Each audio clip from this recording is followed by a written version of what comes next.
समर्पण का भुगतान। रमा की नींद फिर अपने पति के चीखने चिल्लाने से खुल गई। यह तो 1.5 साल से चला आ रहा था तमाशा। रोज ना जाने वह कहां से पीकर आते और फोन पर किसी को गालियां देने लगते। ऐसी भद्दी भद्दी गालियां देते कि वह कान बंद कर लेती। अच्छी खासी नौकरी थी, तनख्वाह के साथ साथ ऊपर की कमाई भी थी, जो ना जाने कहां उड़ाई जाती थी। यह सिलसिला वैसे तो 9 साल से चल रहा था, पर 1.5 साल से तो अति ही हो गई थी। रमा को पहले कोई तकलीफ नहीं थी, घर खर्च वह बराबर देते आए थे। इधर अपने बड़े पोते बच्चों को लेकर वह चिंतित थी। लड़की 14 साल की थी और लड़का 19 साल का हो चला था। जो पिता पहले उसके इशारे पर दुनिया लुटाने की बात करते, वही अब उसे देखना भी पसंद नहीं करते थे। हाँ, अपनी जान छुड़ाने के लिए वह जितना पैसा मांगता दे देते। रमा ने समझाने की बहुत कोशिश की, लेकिन न पिता मानते थे न पुत्र। एक दिन उसे पता चला कि उसका बेटा इतनी कम उम्र में सिगरेट पीने लगा है। जिसका डर था वही हुआ। उसने बेटे को बहुत समझाया, अपनी ममता की दुहाई दी, पर वह नहीं सुधरा। आवारगी उसका मकसद बन चुका था।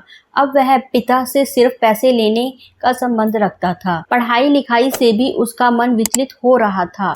अपने बेटे को अलग कमरा देकर उसने सबसे बड़ी गलती की थी।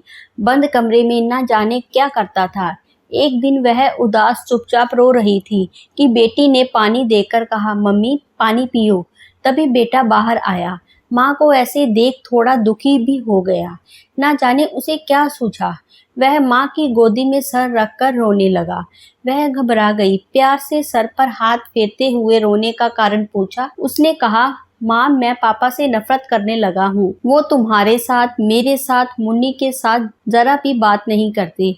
और जानती हो माँ, मैंने चुपचाप उनका मोबाइल चेक किया तो इस नंबर पर वो हर दम बात करते रहते हैं और हम सबको छोड़कर उसके साथ शादी करके रहना चाहते हैं।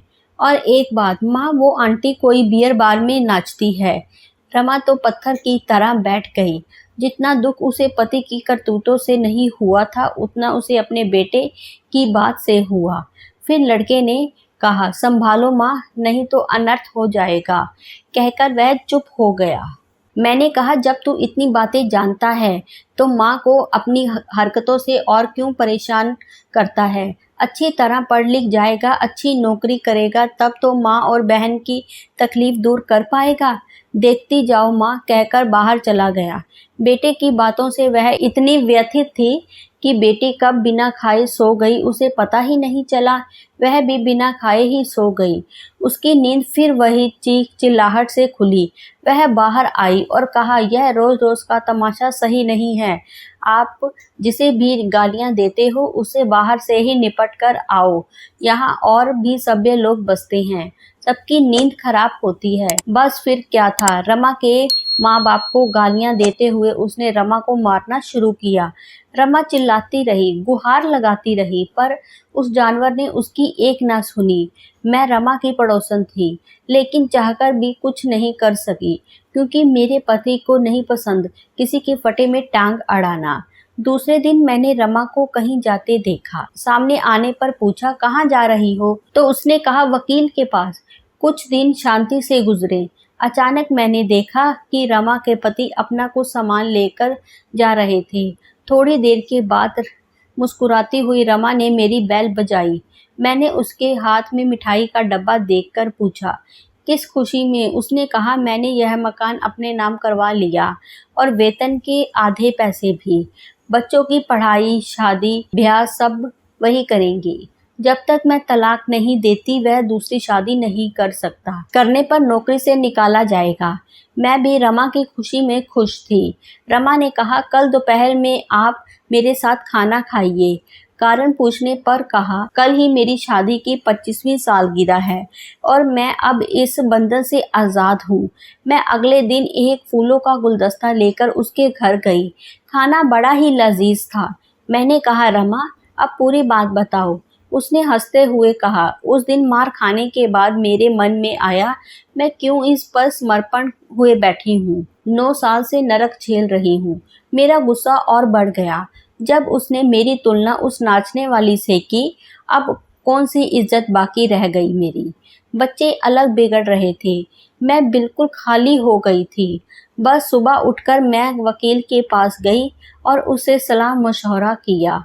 उसने कहा, आप अपने पति से आधी तनख्वाह और यह मकान और 60 लाख रुपए अपने नाम करवाइए और बच्चों की पढ़ाई लिखाई, शादी ब्याह सब की जिम्मेदारी उठाने को कहिए। अगर ना माने तो कुछ सबूत इकट्ठा कर कोर्ट जाने की बात कहिए। एक तो बिना तलाक दिए अगर उन्होंने शादी की तो सीधे जेल जाएंगे और नौकरी भी जाएगी। मैं घर आ गई। अपने बेटे से कहकर वो सारा फ़ोन कॉल निकलवाया और खोजबीन करके एक तस्वीर मुझे मिली जिसमें मेरे पति उस औरत के साथ किसी मंदिर में शादी कर रहे थे और दूसरी तस्वीर में उस औरत के साथ एक 6 माह की बच्ची को गोद में लिए बैठे थे। अब मेरे पास पर्याप्त सबूत थे। रात में पुण्य वही सब दोहराया गया। मैं गुस्से में बाहर आई। मेरे साथ बच्चे भी थे।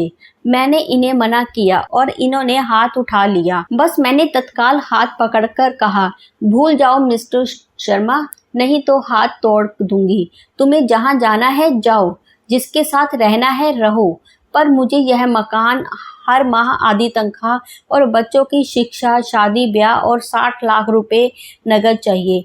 फिर मैं तुम्हें तलाक दे दूंगी और अगर पूरा नहीं कर पाते तो कोर्ट जाऊंगी और आप जाओगे जेल। नौकरी भी चली जाएगी मिस्टर शर्मा। पूरी रात सोच लो। मैंने पूछा, मान गए मिस्टर शर्मा? हाँ, औरत अपने पर आ जाए तो किसी की नहीं सुनती। सब हो गया। अभी 60 लाख का मामला अटका है क्योंकि एक मुश्त देंगे तो पकड़े जाएंगे, अतः धीरे धीरे पूरा करेंगे। अब तुम क्या करोगी रमा?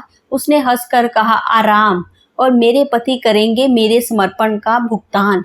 एक चुटकी सिंदूर की कीमत जान जाएंगे मिस्टर शर्मा। और हम दोनों जोर से हंस पड़े। उम्मीद करती हूँ ये स्टोरी आपको पसंद आई होगी। हमें अपनी राय ज़रूर बताएं। कहानी पसंद आई हो तो चैनल को लाइक, कमेंट्स और शेयर ज़रूर करें। चैनल पर आप नए हैं तो चैनल को सब्सक्राइब ज़रूर करें। धन्यवाद।